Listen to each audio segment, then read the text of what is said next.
Lods, continue tayo. So meron tayong ano, ito na yung next natin, Sakura EB5024. So walang USB, no, yung 5023 merong USB. Sabi volume lang daw yung sira. Hindi kasi ito sa akin, hindi kasi ako tumanggap nito eh.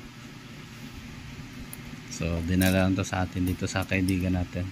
Basag na yung ano, knob. So ito, volume lang daw yung sira eh. So i-check na lang natin. Baka dinadali tayo ng customer. So yan, tanggal lahat ng ano. Need pa epoxy to.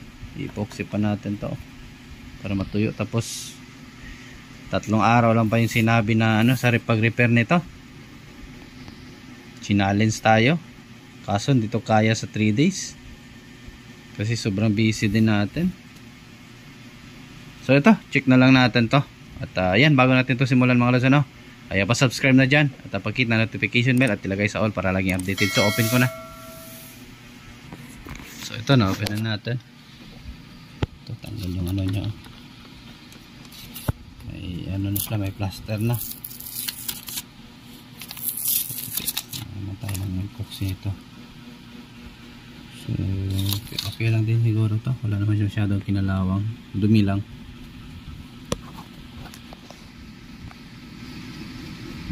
Consult lang din.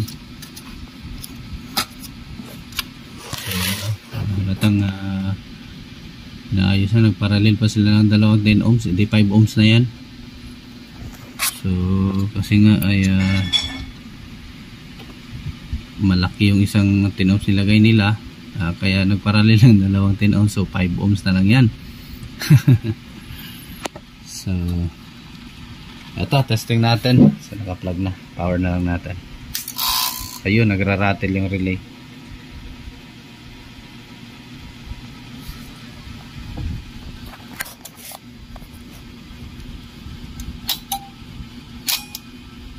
Nag-o-on agad eh. Nag-o-on agad yung relay natin. Check na natin na.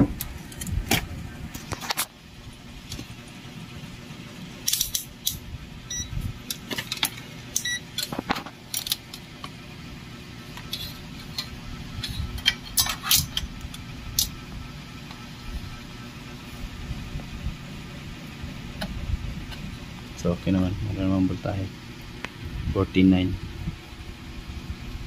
Then yung out nito, so wala naman DC out yung right channel, left channel, right channel. Ganun din, walang DC out. So it means po lang. Need lang ma-recondition yung sa relay. Kaya nagra-rattle, walang delay, no? At ito, ayusin natin to. Kasi volume lang daw yung sira. Ito lang daw yung sira talaga, sinabi ng customer. So ayan, ang problema, wala na yung mga button dito. Bali-bali na pala mga lods. So may nahulog pa yung kanila dito. Ano kaya yan? So ito, continue lang tayo. Epoxy ko muna to. Mga lods, tayo update tayo. So ayan, natuyo na yung in-epoxy natin. So good morning, no? So ayan, na top coat natin. Magmukha namang bago. So epoxy na natin. So tigas na yan. Epoxy ba naman? Pati yung dito niya yung natanggal, epoxy din.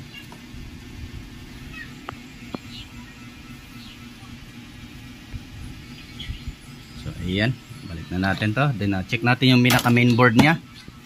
Dahil nga ay nag-click agad yung ating relay, so check natin yan, baka may ginawa silang kababalaghan dyan.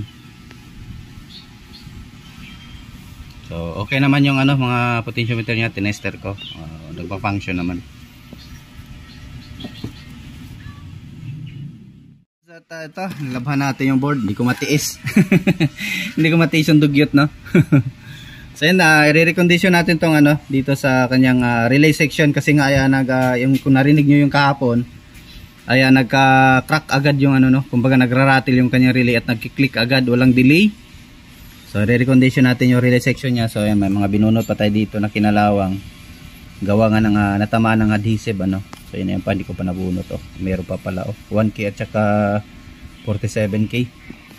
Dito, yung dito tinanggal natin kasi nga nagiging 5 ohms. So yung dito na capacitor na kinalawang na din. So yan oh. Then yung mga driver ng relay oh, tingnan nyo, nag-molds na. So yan. At siguro yan lang naman yung ano, need natin palitan. So buo pa naman yung mga driver niya. At ititreat na lang natin to ngayon para medyo tatagal pa yan siya. At hindi agad kakapitan ng kalawang ano. So ayan. Yung dito okay na. Ayan oh. So isang knob na lang yung kulang, kuha lang tayo. So yung dito mayroon ako nilagay na knob kasi yung sa kanya wala na no. Nabasag na. So ayan. Mukhang bago na ulit ano. So ayan, continue lang tayo. Taniman ko muna tong mga kulang dito. Hello mga lods, update tayo sa ating ano. Ayan, isalpak na natin. Sa ating ginawa amplifier. So ayan yung ano, relay. Pinalitan ko din ng resistor. So pumalya yung ano, pumalya yung kanina, hindi nag-click. So ayan, nilahat ko na lang. Ay, nag-green yung camera natin. Ano ba tong camera na to? Cellphone na to? So ito, meron naglagay na tayo ng speaker. So natest ko na to, okay na siya, nagki-click na. So ayan. Ayun, nag-click na siya. Ayan, patayin natin ulit. So ayan yung relay. Yan, napo-focus, wait lang. So sweep focus. Ayun oh.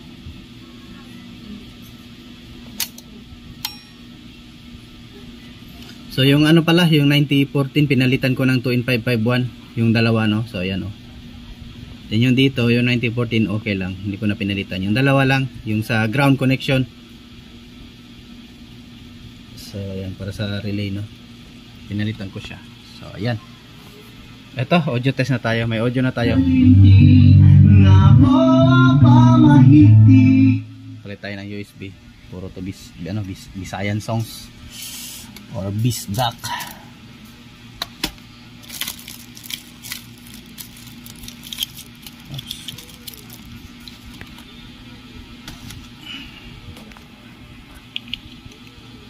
So yan, at ayan, tingnan nyo, mukhang bago na yung ulit yung amplifier nila. Kahit 600 lang yung bayad. Pati yung takip, i-repaint ko din. Kasi ano nga, yan, pangit na siya tignan. Medyo ano na. So ayan. Yung front panel okay na, goods na lahat. Iyon no. Okay na yung tunog.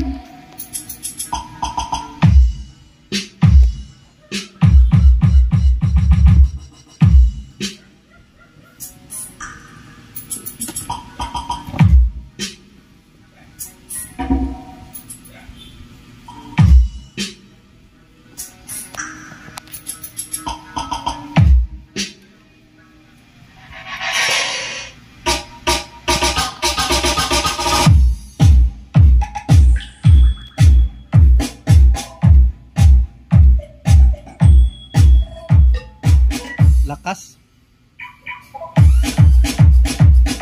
DJ Wowie Remix.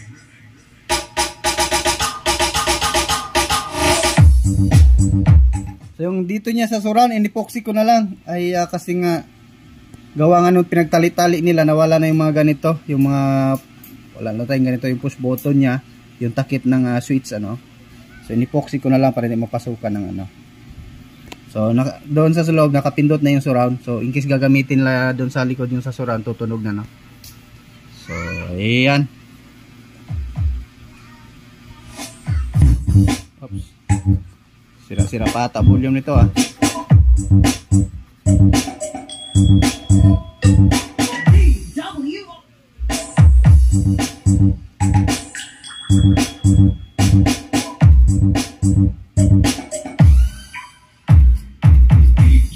Wowie Remix.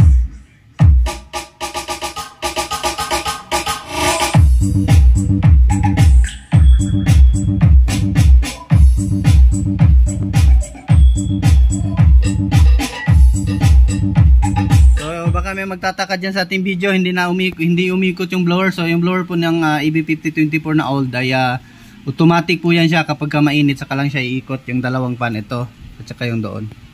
So, iikot lang yan pag mainit na.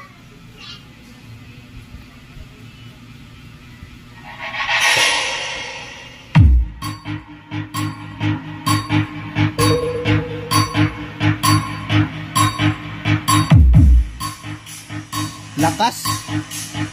DJ Wowie Remix.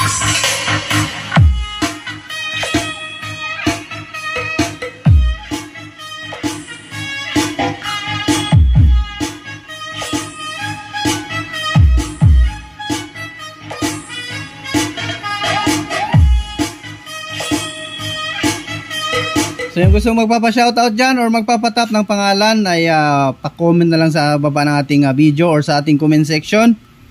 At yung gustong mag-share ng kanilang channel, so ayan, itatap natin yan para ma-subscribe din ng ating mga subscriber dyan. So kung ito yun yung nagustuhan mga lods sa ating video, no, ay huwag kalimutang i-like. Yung mga hindi pa nakasubscribe dyan, pa-subscribe na. DJ Wowie Remix.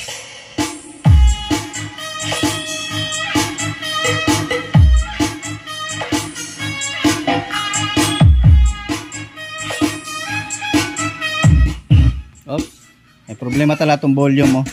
Ito yung ating testing ko kanina pa. Yan o. So need ko pa palitan to. Ayun o.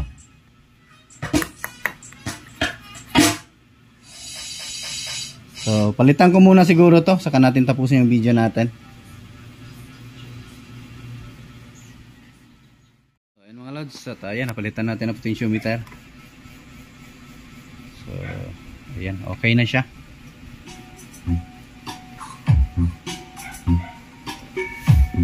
Hindi ko na pwede lakasan kasi may gabi na.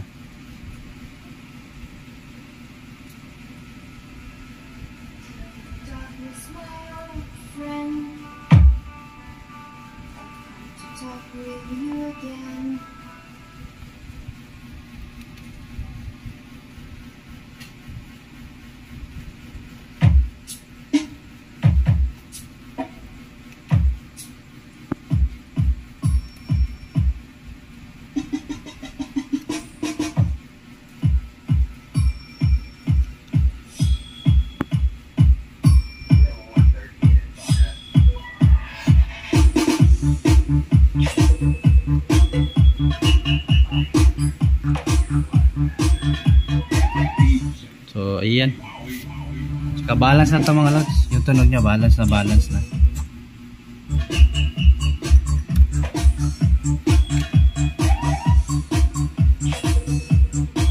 So hindi natin pwede lakasan kasi gabi na. So tatapusin lang natin yung video para makapag-proceed ako ng ibang repair EBR yung next i-repair muna natin.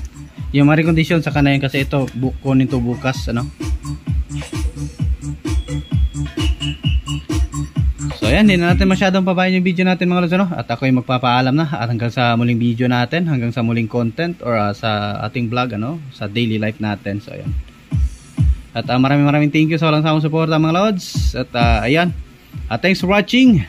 Diyos mabalos. Bye bye.